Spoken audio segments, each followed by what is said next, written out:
Bienvenidos a Pensamiento Científico. En este curso estudiaremos la evolución, las propiedades y los límites de la ciencia. También veremos cómo podemos usarla en nuestras vidas cotidianas para beneficio de todos. En esta primera semana veremos una breve historia de la ciencia, cómo la humanidad ha ido perfeccionando a través de los milenios el pensamiento científico. La ciencia trata de entender al mundo, ha desarrollado métodos para comparar distintas explicaciones posibles de los fenómenos. Podríamos decir que la ciencia trata de buscar verdades. Las utilidades de la ciencia son muchísimas. Al entender mejor las cosas podemos tratar de controlarlas. Además, sus métodos nos permiten evaluar la validez de las ideas. La palabra ciencia viene del latín scientia, que quiere decir conocimiento. Podemos decir que la ciencia trata de la generación, verificación y propagación del conocimiento.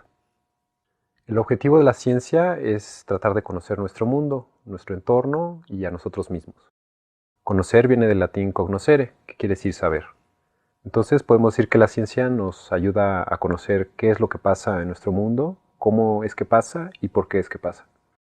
La humanidad, desde sus orígenes, ha tratado de conocer y entender al mundo. Podemos encontrar los primeros intentos de explicar al mundo en las mitologías de todas las culturas antiguas, que de hecho muchas todavía se utilizan. La diferencia principal entre las mitologías y la ciencia es que la ciencia trata de verificar sus conocimientos.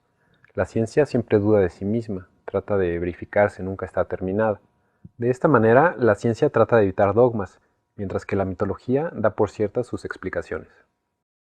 Aunque la ciencia tiene muchas ventajas sobre otras maneras de describir el mundo, también tiene sus límites. No podemos decir que esté terminada, siempre está en constante verificación.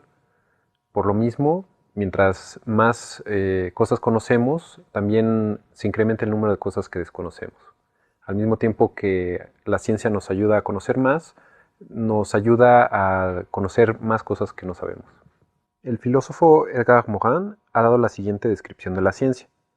La ciencia es un cuadrúpedo que camina sobre la pata del empirismo, hecho de datos, experimentación u observación, la pata de la racionalidad, hecha de teorías lógicas, la pata de la verificación y la pata de la imaginación. Esto quiere decir que la ciencia requiere de información del mundo, donde son esenciales los instrumentos de medición, los métodos de observación y los experimentos.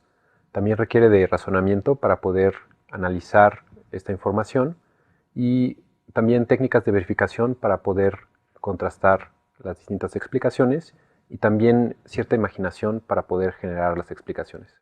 Si la ciencia nos ayuda a generar conocimiento, ¿para qué nos puede servir? Podemos decir que el opuesto del conocimiento es la ignorancia, en otras palabras, el no saber.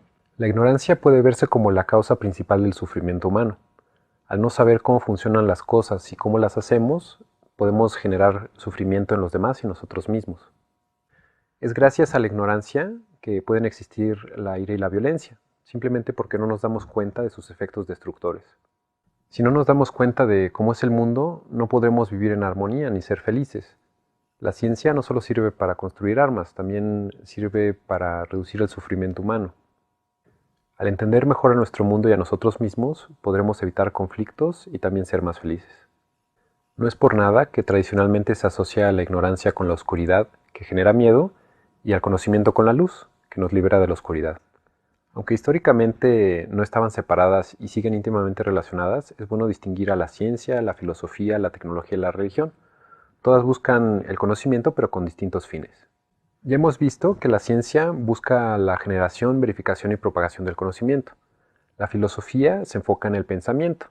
Trata de entender cómo es que pensamos y conocemos. Está muy ligada a la ciencia. Lo mismo sucede con la tecnología, que aplica el conocimiento con un fin en particular. Las religiones, desde la antigüedad, también han tratado de explicar al mundo y generar conocimiento, pero también tratan de espiritualidad. Veremos más su relación con la ciencia en la última semana. En este primer video vimos las propiedades generales de la ciencia. Trata de la generación, verificación y propagación del conocimiento.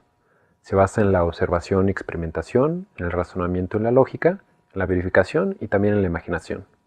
En el resto de los videos de esta semana veremos una breve historia de la ciencia, cómo es que se han ido refinando a través de los siglos distintos métodos de generación, verificación y propagación del conocimiento.